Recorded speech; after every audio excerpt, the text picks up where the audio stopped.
অসমবাসীলৈ ডাঙৰ এটা খবৰ। তো যিসকল নতুন কৰি অৰুণোদয় 3.0 আবেদন কৰিম বুলি ভাবি আছে সেইসকল মানুহৰ কাৰণে ভাল খবৰ। যিসকল পুৰণা বা নতুন বেনিফিচিয়াৰী আছে সেইসকলে আবেদন কৰিব বিচাৰি আছে। তো Orunodoi 3.0 self declaration form fill up কেনেকৈ কৰে আৰু অৰুণোদয় 3.0 ডাউনলোড ফৰ্ম।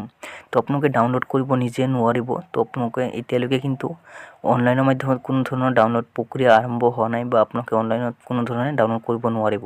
তো মই ফৰ্মটো আপোনালোকক দেখুৱাই দি আছোঁ। এনেকুৱা ধৰণৰ ফৰ্মটো আপোনালোকে চাবলৈ পাৰিব। তো এই ফৰ্মটো আপোনালোকে ৰেজিষ্টাৰ কৰিলে কিন্তু আপোনালোকে পাব 1200 টকা। তো কোনসকলে এই পইচাখিনি লাভ কৰিব আৰু কোনসকলে নতুন যিসকলে আবেদন কৰিব সেইসকলে কিন্তু এই পইচাখিনি লাভ কৰিব। তো বহুত মানুহৰ কিন্তু নাম কৰ্তন কৰি দিয়া হ'ব।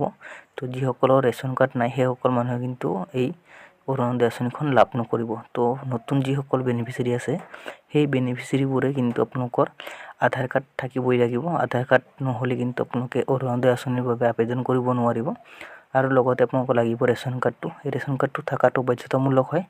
এই ৰেচন কাৰ্ডৰ লগত লাগিব আপোনালোকৰ বেংকৰ একাউণ্টটো। এই বেংকৰ একাউণ্টৰ লগত আধাৰ কাৰ্ড লিংক হৈ থাকিব লাগিব। থাকিলেহে আপোনালোকে এই পইচাখিনি লাভ কৰিব।